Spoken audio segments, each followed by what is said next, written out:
Pada tutorial ini kita akan membahas tentang bagaimana cara mengatur tampilan layer-layer pada aplikasi ArcMap menurut rentang skala tertentu. Ketika kita menambahkan suatu layer pada aplikasi ArcMap, maka layer itu akan ditampilkan pada tingkat skala tertentu. Bisa kita lihat di sini sebagai contoh, layer-layer yang di sini ditampilkan pada skala 1/500.000. Mungkin pada level skala tertentu ada objek-objek yang justru tidak bisa kita lihat dengan jelas, sehingga seharusnya objek-objek itu justru tidak ditampilkan. Tetapi ketika kita zoom pada skala yang lebih besar, misalnya skala 1/100.000, maka kita menginginkan objek yang lebih detail itu bisa ditampilkan pada jendela aplikasi ArcMap. Di sini saya sudah menambahkan sejumlah layer, antara lain layer toponimi yang merupakan feature anotasi, yaitu teks-teks yang bisa terlihat di layar ArcMap ini. Kemudian layer jaringan jalan menurut kelas-kelas tertentu, dan juga ada layer penggunaan lahan. Nah, di sini sebagai contoh saya akan mengatur tampilan jalan arteri hanya akan muncul pada skala 1/400.000. Kemudian jalan kolektor hanya akan tampil pada skala 1/300.000 dan seterusnya. Sementara layer toponimi yang merupakan feature anotasi hanya akan tampil pada skala 1/100.000 atau yang lebih besar dari itu. Untuk mengatur tampilan layer menurut skala tertentu harus dilakukan melalui kotak dialog layer properties. Nah, kita akan membuka kotak dialog layer properties dengan klik kanan pada toponimi, kemudian klik properties. Pada kotak dialog layer properties kita klik tab general. Di bagian bawah ada dua opsi tampilan layer. Yang pertama adalah opsi show layer at all scales, yang berarti layer toponimi akan tampil pada semua level skala. Nah, kemudian opsi kedua ini akan membatasi tampilan layer toponimi pada skala berapa sesuai yang kita inginkan. Ada dua kolom di sini. Yang pertama adalah kolom out beyond. Kolom out beyond ini adalah limit atau batas skala terkecil suatu layer untuk ditampilkan. Jika pada kolom out beyond ini misalnya saya isi dengan skala 1/150.000, maka layer toponimi hanya akan tampil di layar ArcMap pada skala 1/150.000 atau yang lebih besar dari itu, misalnya skala 1/100.000. Sedangkan pada kolom in beyond ini merupakan limit atau batas skala terbesar suatu layer yang ditampilkan. Jika misalnya jalan arteri saya isi pada kolom in beyond ini skala 1/250.000, maka jalan arteri tersebut hanya akan muncul pada skala 1/250.000 atau skala yang lebih kecil dari itu, misalnya saja skala 1/500.000.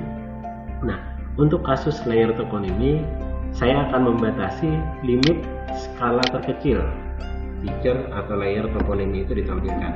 Di sini sebagai contoh saya isi batas skala terkecilnya adalah skala 1/150.000. Konsekuensinya nanti pada skala 1/500.000, karena 1/500.000 itu lebih kecil dari 1/150.000, maka layer toponimi ini akan menghilang dari layar ArcMap. Tetapi ketika saya zoom ke skala 1/150.000 atau yang lebih besar, maka layer toponimi akan terlihat di layar ArcMap. Nah, sekarang kita buktikan ini sebelum dirubah feature toponimi masih terlihat. Sekarang akan saya klik OK. Nah, bisa kita lihat efeknya di sini bahwa layer toponimi menghilang dari layar ArcMap. Hal ini karena layer-layer yang di sini ditampilkan pada skala 1/500.000. Sekarang saya akan coba zoom ke skala yang lebih besar. 1/400.000 masih belum muncul.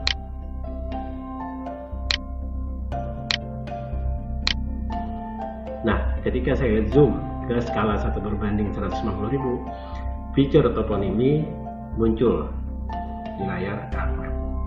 Nah, selanjutnya saya akan mengatur tampilan layer-layer yang lainnya. Misalnya saja jalan arteri akan saya batasi skala 1/400.000.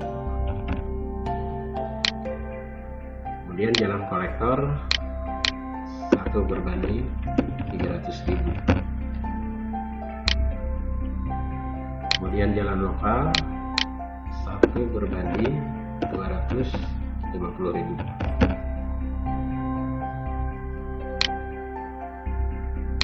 lain 1/200.000. Kemudian untuk jalan setapak akan saya atur batas skala terkecilnya adalah sama dengan feature anotasi, yaitu skala 1/150.000. Sedangkan untuk layer penggunaan lahan, dia akan tampil pada semua level skala.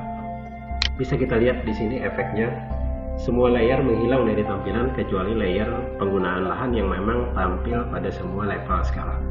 Saya akan zoom ke skala 1/400.000. Sekarang layer jalan arteri muncul, sebab limit skala terkecilnya adalah 1/400.000. Saya akan zoom ke skala 1/300.000. Bisa dilihat di sini jalan kolektor muncul. Kita zoom lagi 250.000. Jalan lokal muncul. Kemudian kita zoom lagi. Nah, bisa kita lihat jalan lain yang berwarna ungu ini muncul di layar ArcMap. Kita zoom lagi skala 1/150.000. Jalan setapak bisa kita lihat yang putus-putus ini berikut feature anotasi tampil di layar ArcMap. Nah, pada layer ketika kita zoom out misalnya, di sini akan terlihat semacam perubahan kenampakan pada kotak centang layer-layer yang tampil pada table of contents. Nah, kalau tampilannya seperti ini berarti layer itu sedang tidak tampil pada layar ArcMap. Selanjutnya kita akan mengenal beberapa opsi tampilan layer pada panel table of contents. Pada panel table of contents ada sejumlah opsi tombol yang fungsinya untuk mengatur tampilan list layer data spasial pada panel table of contents. Nah, secara default biasanya layer-layer di sini akan tampil menurut list by drawing order. Tampilan list by drawing order biasanya digunakan dalam proses layout peta. Tampilan list by drawing order itu maksudnya urutan yang ada di sini sama dengan urutan tampilan pada layar ArcMap. Sebagai contoh, ketika saya menarik layar penggunaan lahan ke atas jalan arteri, maka jalan arteri itu akan menghilang karena dia berada di bawah layar penggunaan lahan. Nah, demikian juga ketika kita membuat layout peta, biasanya layer-layer poligon akan ditaruh di bagian bawah, kemudian layer garis dan layer titik akan ditaruh di atas.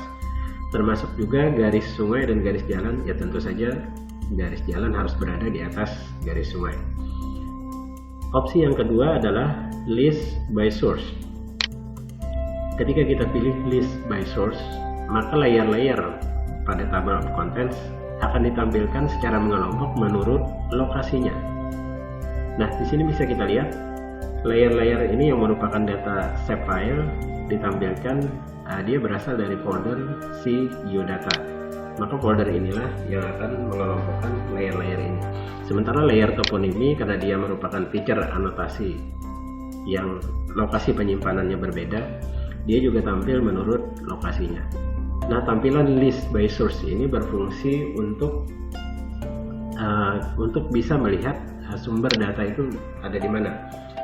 Misalnya saja ada teman yang ingin mengcopy data spasial, sementara kita lupa lokasinya ada di mana. Nah, dengan menampilkan list by source, maka kita bisa melihat sebagai contoh layer penggunaan lahan, ternyata disimpan di dalam folder C Geodata. Opsi berikutnya adalah list by visibility. Nah, pada opsi list by visibility, maka layer-layer akan dikelompokkan menurut kenampakannya pada layar ArcMap. Layer-layer yang tampak pada aplikasi ArcMap akan dikumpulkan ke dalam lokasi atau ke dalam kolom visible. Sementara layer-layer yang di luar rentang skala akan dikelompokkan ke dalam kolom out of scale range. Nah, kita bisa melihat perubahannya, misalnya saja saya zoom out. Nah, tadi jalan lokal ada di kolom visible karena dia muncul di layar ArcMap ketika skalanya sesuai dengan yang kita atur sebelumnya. Kita kembalikan. Nah, bisa kita lihat ketika kita zoom pada skala 1/150.000, semua layer ditampilkan sehingga di sini semuanya masuk dalam kolom visible. Opsi berikutnya adalah list by selection. Tentang list by selection ini akan kita bahas pada tutorial lainnya nantinya. Nah, yang berikutnya adalah option. Option ini sebenarnya digunakan untuk mengatur tampilan simbol pada table of contents. Secara default biasanya feature garis atau polyline itu ditampilkan dengan garis lurus, kemudian feature polygon ditampilkan dengan simbol kotak. Nah, kita bisa merubah ini. Misalnya saja saya ingin merubah simbol polyline dari garis lurus menjadi garis zigzag. Oke. Nah, tampilannya berubah dari garis lurus menjadi garis zigzag. Tampilan di sini tidak akan berpengaruh pada kenampakannya pada layar HackMap. Ini hanya tampilan pada table of content.